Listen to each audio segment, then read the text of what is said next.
விஜய், காவேரி தனியா நின்னு ஃபீல் பண்ணிட்டு இருக்கத பார்த்துட்டு, இன்னைக்கே இவகிட்ட என்ன உண்மைன்றத சொல்லி புரிய வச்சுக்கலன்னா, என்னோட மண்டையே வெடிச்சிரும்ன்னு சொல்லிட்டு அவங்க கிட்ட போயிட்டு, முதல்ல இத நார்மலாவே ஸ்டார்ட் பண்ணலாம்னு சொல்லிட்டு பேச ஆரம்பிக்க, ஆனா காவேரியும் விஜய் மேல இருக்க கோவத்தால அவங்க மேல எரிஞ்சு எரிஞ்சு விழுந்துட்டு இருக்காங்க. உடனே விஜயும் மனசுக்குள்ள ஏன்டா வந்த விஷயத்த சொல்லாம தேவையில்லாததெல்லாம் பேசிட்டு இருக்க, இவ தான் லூசுத்தனமா எப்ப பார்த்தாலும் உளறிட்டே இருப்பாளேன்னு சொல்லிட்டு காவேரி கிட்ட, சரி காவேரி, நான் உங்ககிட்ட என்ன பேச நினைச்சனோ அதை பேசிடுறேன், அதுவும் டைரக்டாவே பேசிடுறேன்னு சொல்லிட்டு, ஆமா நான் வெண்ணிலாவை வீட்டுக்கு கூட்டிட்டு வந்ததுல உனக்கு வருத்தமா இருக்கா அப்படின்னு கேட்க, உடனே காவேரி இதுக்கு முன்னாடி வெண்ணிலாவும் விஜயும் நடந்துகிட்ட விஷயம் எல்லாத்தையுமே யோசிச்சு பார்த்துட்டு ரொம்ப கோவத்தோட அவங்க கிட்ட, ஆமா இதுல எனக்கு வருத்தம் இருக்கா இல்லையான்றதை தெரிஞ்சுக்கிட்டு நீங்க என்ன பண்ண போறீங்க? ஒருவேளை அவங்களை வீட்டுக்கு கூட்டிட்டு வந்தது எனக்கு பிடிக்கலன்னா உடனே இந்த வீட்டை விட்டு அவங்களை இப்பவே துரத்தி விட்டுருவீங்களா என்ன? அப்படி இல்லைன்னா பிடிச்சிருக்கு என்னன்னா அப்படியே சைலண்டா இங்க இருந்து கிளம்ப போறீங்களா என்ன? ரெண்டுமே பண்ண போறது இல்லைல்ல, உங்களுக்கு எது விருப்பமோ அதை தானே பண்ண போறீங்க. அப்புறம் இதுக்காக தேவையில்லாம என்கிட்ட போய் இந்த மாதிரி எல்லாம் ஒப்பீனியன் கேட்டுட்டு இருக்கீங்க. எனக்கு இது சுத்தமா பிடிக்கல, என்னோட டைமையும் வேஸ்ட் பண்ணி உங்களோட டைமையும் வேஸ்ட் பண்ணாதீங்க, போங்க, வெண்ணிலா உங்களை தேடிட்டு இருக்க வாய்ப்பு இருக்குன்னு சொல்லிட்டு அவங்க அங்கிருந்து கிளம்பி போக பார்க்க, ஆனா விஜயோ நம்ம கோவத்தோட இதுக்கு மேலேயே இவளோட இந்த மாதிரியான ஆட்டிடியூட என்னால பொறுத்துக்கவே முடியாதுன்னு சொல்லிட்டு, ஏ காவேரி நில்லு அப்படின்னு ரொம்பவே கோவமா கத்த, உடனே இந்த மாதிரி விஜய் தங்கிட்ட கோவமா கத்துனதை பார்த்த காவேரியும் ஷாக்ல அப்படியே நிக்க, உடனே விஜயும் ஏண்டி, ஏன் உன் மண்டையில ஏதாவது அறிவு இருக்கா இல்லையா? நான் எதுக்காக இதையெல்லாம் பண்றேன்றத நீ எப்பதான் புரிஞ்சுக்க போற? அது மட்டும் இல்லாம எனக்கு மட்டும் என்ன அவளை இதே வீட்டுல வச்சுக்கணும்னு ஆசையா என்ன? நான் ஹாஸ்பிட்டல்ல தாத்தா சொன்ன மாதிரி கேட்டுட்டு தான் வந்தேன். அண்ணா டாக்டர் தான் இன்னும் 2 வாரத்துக்குள்ள கண்டிப்பா வெண்ணிலா குணமாக நிறையவே வாய்ப்பு இருக்கு, அதனால அது வரைக்கும் பொறுமையா இருக்க சொல்லி சொன்னாங்க. அது மட்டும் இல்லாம உனக்கு எந்த கஷ்டமும் கொடுக்க கூடாதுன்றதுக்காக தான் நான் வெண்ணிலாவுக்கு கேர் டேக்கர் கூட அரேஞ்ச் பண்ணிட்டு வந்திருக்கேன். இது எல்லாமே நான் சொன்னா மட்டும் தான் உனக்கு புரியுமா என்ன? அது மட்டும் இல்லாம நான் உன்னை புரிஞ்சுக்கிட்ட அளவுக்கு கூட நீ என்ன புரிஞ்சுக்கவே இல்லையே, இதுதான் நீ என் மேல வச்சிருக்க அன்பான்னு கேட்க, உடனே இதை கேட்ட காவேரியும் ரொம்பவே கடுப்போட, போது நிறுத்துங்க, என்னமோ இப்போ திடீர்னு நம்ம மேல இருக்க அன்பு பாசம் கீசம் ஏதேதோ தேவையில்லாத விஷயத்த பேசிட்டு இருக்கீங்க. அதான் உங்களோட முதல் காதலி வெண்ணிலா வந்துட்டால, இதுக்கப்புறம் எங்க உங்களுக்கு நான்லாம் கண்ணுக்கு தெரிய போறேன். அது மட்டும் இல்லாம என்னமோ கேர்டேக்கரை எனக்காக அரேஞ்ச் பண்ண மாதிரி பேசிட்டு இருக்கீங்க. வெண்ணிலாவை இன்னும் நல்லா கவனிச்சுக்கணுன்றதுக்காக தானே, அவளுக்காக தானே அரேஞ்ச் பண்ணிருக்கீங்க. அது மட்டும் இல்லாம அதான் இன்னும் கொஞ்ச நாளா என்ன டிவோர்ஸ் பண்ணி ஒட்டு மொத்தமா கான்ட்ராக்ட் எல்லாத்தையுமே முடிச்சு விட போறீங்கல்ல,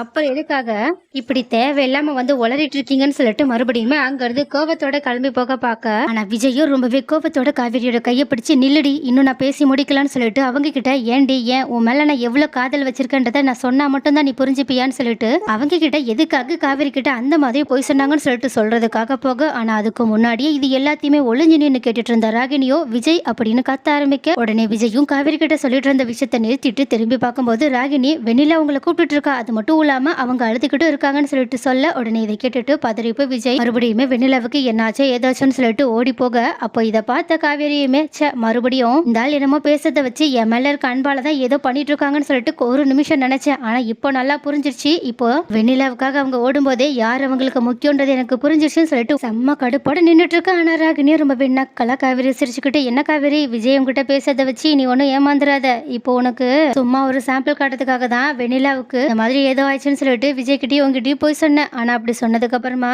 விஜய் பத்தியா நீ இருக்கிறத கூட கண்டுக்காம எப்படி வெண்ணிலாவை பாக்குறதுக்காக பறந்து ஓடி போறாங்க. இதுல இருந்தே நல்லா புரிஞ்சுக்கோ, இதுக்கு மேலேயும் இந்த வீட்லயே அவமானப்பட்டு நீ இருக்கணுமான்னு கொஞ்சம் யோசிச்சுக்கோன்னு சொல்லிட்டு அங்க இருந்து காவேரியை கஷ்டப்படுத்திட்டு மறுபடியுமே கிளம்பி போக, ஆனா காவேரியோ என்னதான் ராகினி சொன்னது அவங்களுக்கு பிடிக்கலனாலும் ராகினி உண்மையா தானே சொல்லிட்டு போனாங்க, இப்போ விஜய்க்கு நம்மளை விட வெண்ணிலா தானே முக்கியம்னு சொல்லிட்டு மறுபடியுமே ராகினியோட சதியால விஜய் அவங்க தப்பா புரிஞ்சுக்க பார்க்க, ஆனா இன்னொரு பக்கமும் இந்த மாதிரி வெண்ணிலாவோட ரூமுக்கு போன விஜய் செம்ம ஷாக் ஆகுறாங்க. ஏன்னா வெண்ணிலா நல்லா ரெஸ்ட் எடுத்துட்டு இருக்காங்க, அதுவும் தூங்கிட்டு இருக்காங்க. அப்போ ராகினி நம்ம கிட்ட போய் சொல்லியிருக்கா, அப்பனா அதுக்கான காரணம் என்னவா இருக்கும்னு யோசிக்கும் போதுதான் விஜய் இந்த மாதிரி காவேரி கிட்ட பேசிட்டு இருக்கும் போதே பாதிலேயே அவங்க கிட்ட எதுவுமே சொல்லாம ஓடி வந்ததை யோசிச்சு பார்த்துட்டு, நம்ம ரொம்ப பெரிய தப்பு பண்ணிட்டோமே, ஏன்டா விஜய் இப்படி பண்ணுன்னு சொல்லிட்டு மறுபடியுமே அவங்க காவேரியை பார்க்கறதுக்காக அதே இடத்துக்கு போக, ஆனா அங்க காவேரி இல்ல. சரி ரூமுக்கு தான் போயிருப்பான்னு சொல்லிட்டு அங்க போய் பார்த்தா அங்கேயுமே காவேரி இல்ல. அதனால அவங்க டென்ஷனோட வெளியே வர, அப்போ கரெக்டா காவேரி ரொம்பவே சோகத்தோட வானத்தையே பார்த்துட்டு உட்காந்துருக்காங்க. உடனே பக்கத்துல போன விஜயும், என்னாச்சு காவேரி, சாரி காவேரி, வெண்ணிலாவுக்கு ஏதோ விஷயம்னு கேள்விப்பட்ட உடனேயே எனக்கு கையும் உடல காலும் உடல, அதனாலதான் நான் எதுவுமே சொல்லாம அங்கிருந்து போயிட்டேன், தயவு செஞ்சு என்ன மன்னிச்சிருன்னு சொல்லிட்டு இப்போ மன்னிப்பு கேட்க, ஆனா காவேரியோ போது நிறுத்துங்க, இதுக்காக தேவையில்லாம மறுபடியும் என்கிட்ட வந்து